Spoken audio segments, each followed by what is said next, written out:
When most people picture life on a tour bus, they imagine a rolling five-star hotel with leather couches, champagne on ice, and groupies hanging off the handrails.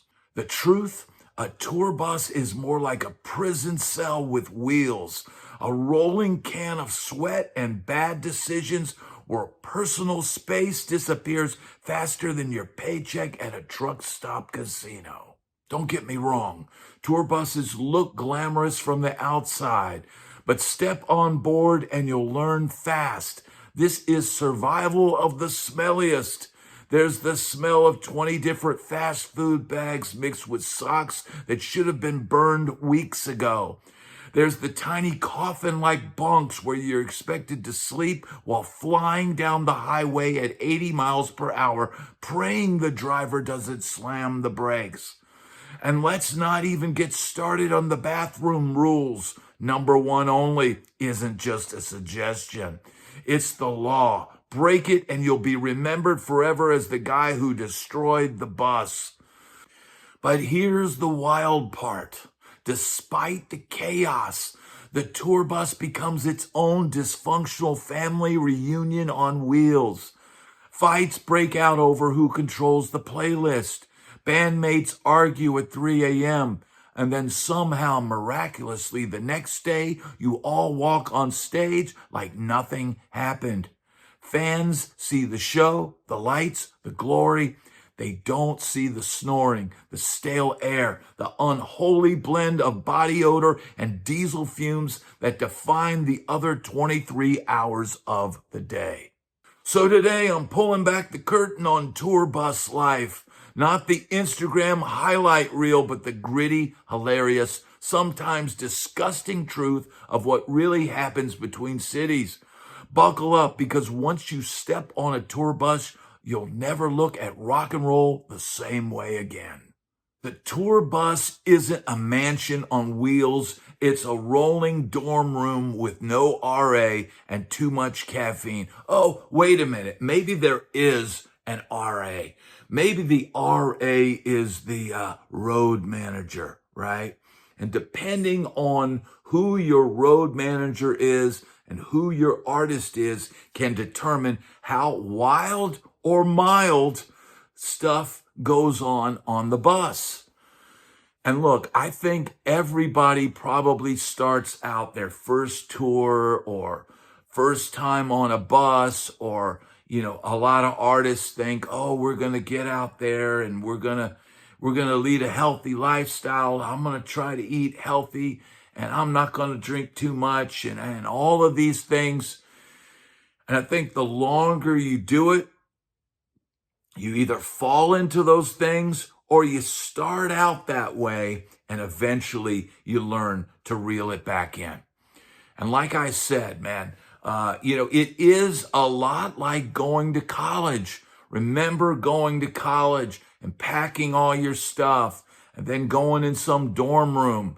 And then all of a sudden, 2 or 3 days later, you're out with 4 or 5 or 10 or 15 other people, and you're having the time of your life and you're partying and things are getting crazy. And there's no way to explain that. But another way to think of it is the tour bus is like a pirate ship. And sometimes the ship is run very tightly like a Captain Bligh. And everyone is afraid of this stern taskmaster that, you will be chaste and you will not procreate with the local women. Get back on the tour bus and behave thyselves. Put down that drink and pick up that mop. And then other times you're out with absolute pirates and anything goes. It really depends on who you're out with.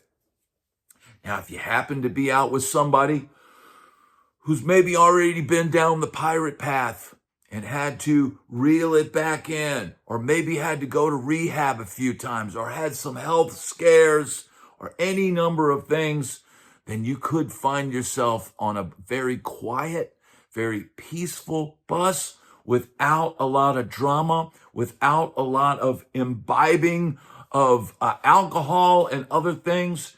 And consider yourself lucky these days. From somebody who's seen all sides of the spectrum, consider yourself lucky if you don't have a lot of insanity out there. Now, everybody wants to know about the bunks. The bunks are where you sleep, right? Think a coffin, but smaller. If you're claustrophobic, good luck. And the thing about the bunk is you'll have your pillow here, you'll have a curtain. Now that curtain is the only thing that separates you from the guy across from you. And usually there's 3 bunks, 1, 2, 3 on each side, 1, 2, 3, and then a whole nother row with another 3 and another 3. So you're looking at 12 bunks total, right? And here's the deal, man. Sleeping in those things is not easy. Now, if you're exhausted from being on the road, if you've had a few too many pops after the after show celebration, then you might find it's a little easier sleeping in a coffin. But here's the thing, a newer bus will have a good air conditioning system. So each bunk has its little vents in there. Now, it's just like a car vent, except it's round, right? And you can close the vent so that no air comes in. But man, then you really do feel like you're in a coffin and stale air, right? So I would always sleep with the vents open so you hear that rush of that air. It would help me sleep. I would also sleep with white noise headphones in my ears, blasting white noise so I couldn't hear any of the rumblings of the road or people reveling in the front thing or the guy snoring across from you or any of the other noises that could disturb your sleep. And man, it's not easy sleeping in one of those things, dude. The other thing is you could fall out. I've heard stories of guys falling out, busting their arm, bones sticking out of the arm. And that's particularly dangerous for those in the top bunk. The top bunks are usually reserved for the newbies, for the greenhorns, for the guys just, getting on the bus. Every now and then you might have a veteran that chooses to have an upper bunk. But, largely those upper bunks go to those who are getting on the bus last. And so if you're getting on a different bus every weekend, you might want to get to bus call early so that you can claim a good bunk.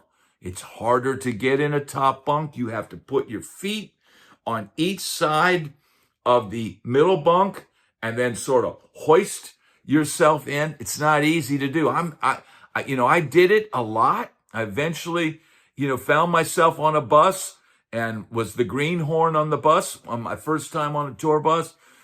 And I didn't understand that you had to put your feet on both sides and then swing your way in. I thought you just kind of like climb up it. And if you're a newbie on the bus, you're going to have to ask one of the veterans to show you how to do it. And that's just the way it is. Sleeping in a bunk, you know what? It's not the same as getting a regular night's sleep in a hotel room. But you know what? If you're young, you can do it. You get to see the country. You get to play for thousands of people. And it could be the time of your life. Now, the bathroom rule, number 1 only. Break the rule and you're a legend for all the wrong reasons. Now look, the buses are traveling around with a tank, right? And every time that flushes, that tank opens up. So look, while that rule can get broken and does get broken, you don't want to be that guy. So man, I've heard stories of veterans back in the day, waiting till the bus finds a truck stop and literally holding their guts and laying on the floor because they have to go so bad. Imagine the food that you're eating on the road. You never know where it's prepared. You sometimes don't know how long it's been sitting out. You could very easily get food poisoning. You could have too much to drink, and your guts could be torn up inside. And it does not make for a fun experience when the next day you get off the bus and you've been holding it that long. And guess what? The only option is a porta potty that's been servicing the festival for 3 days, roasting in the Arizona heat at 110 degrees. But that's how it is on the road. The smell of a tour bus. It's a cocktail of socks, fast food, and diesel fumes. Look, every time you would roll out each week, the bus goes back. If you're using the same bus each week, bus goes back to the bus company. It gets cleaned out.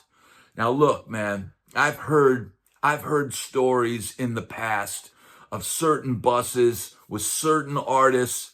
And when they would go to certain states, there would be so much, let's just say, activity on the bus in these certain areas that when the bus would roll back to the bus company, the cleaners would refuse to clean it because of the amount of debris and whatever else on that bus. And I said, well, what'd you do? The bus has got to get cleaned. They said, well, we just had to pay them more money. I mean, ultimately, if the people cleaning the buses go, oh no, I'm not doing this. Everybody has a price. And I guess eventually they just put on their rubber gloves and grabbed a bottle of bleach and got to work. Here's the thing. The bus always starts off clean, and you could go on a run that's just 3 days, and, the bus only gets, so dirty for 3 days, and then it goes back and it gets cleaned again.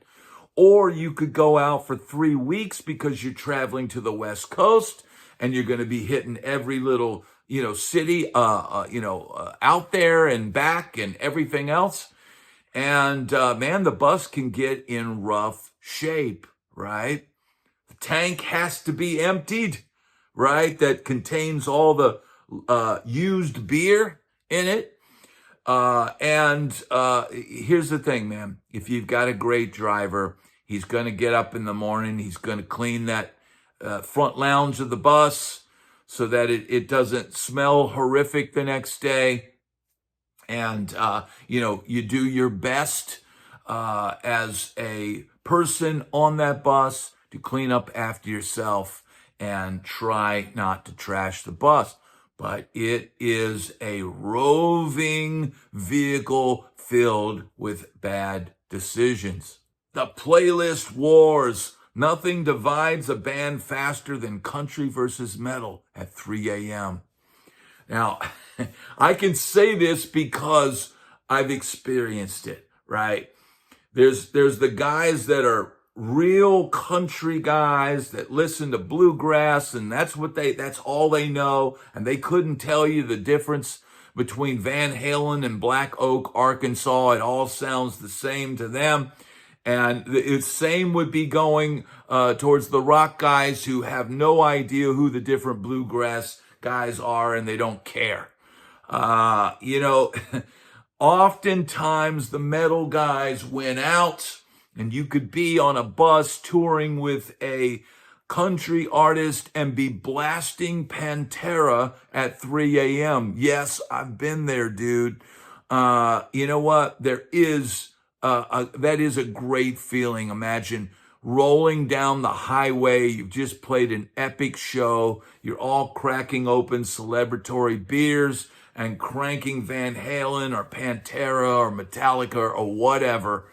Man, it fires you up a little bit more than, I don't know, Rocky Top or some other bluegrass song. But here's the deal, man. You got to get along with everybody.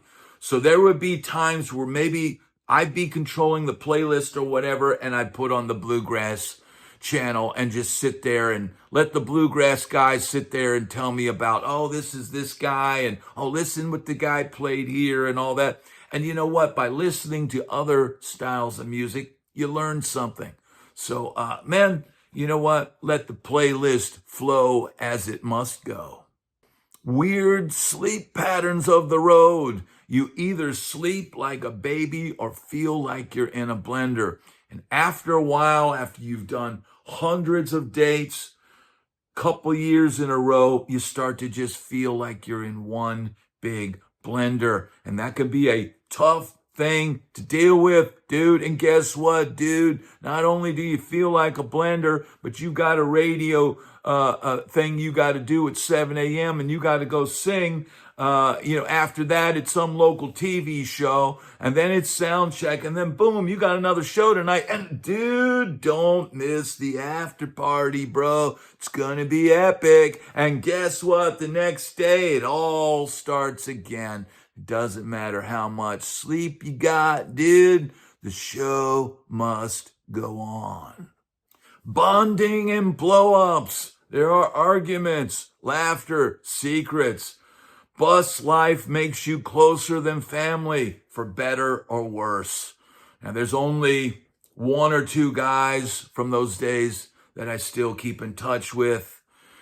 But I know if I ran into any of those guys, and I'm not in Nashville anymore, so that's unlikely. But if I did run into those guys, we would all have a laugh or a shared tear over some of the things that we've been through and survived. It does make you stronger, that which does not kill you. And bonding and blowing up are all just part of the ride. After all the madness, you still walk on stage together like warriors who survived the trenches. That is the reality of being on a tour bus. So after all the myths and Hollywood fantasies, here's the truth. The tour bus is both heaven and hell, sometimes in the same night. It's where you learn the unfiltered reality of being in a band, where egos collide, friendships are tested, and the illusion of rock star glamour evaporates somewhere between Tulsa and Toledo. If you can survive bus life, you can survive just about anything, because it strips you down to the raw essentials. Food, sleep, music, and the willpower to deal with 12 other humans trapped in a metal tube with you. What people don't realize is that the tour bus creates legends, not because it's glamorous, but because it's grueling. It's the endless inside jokes that nobody else will ever understand. The all-night conversations that shape albums, the dumb arguments that seem huge at 4 a.m. but vanish the moment the lights hit the stage. It's living proof that the music business isn't about Instagram photos or VIP lounges. It's about endurance, compromise, and a lot of deodorant. And here's the wildest part.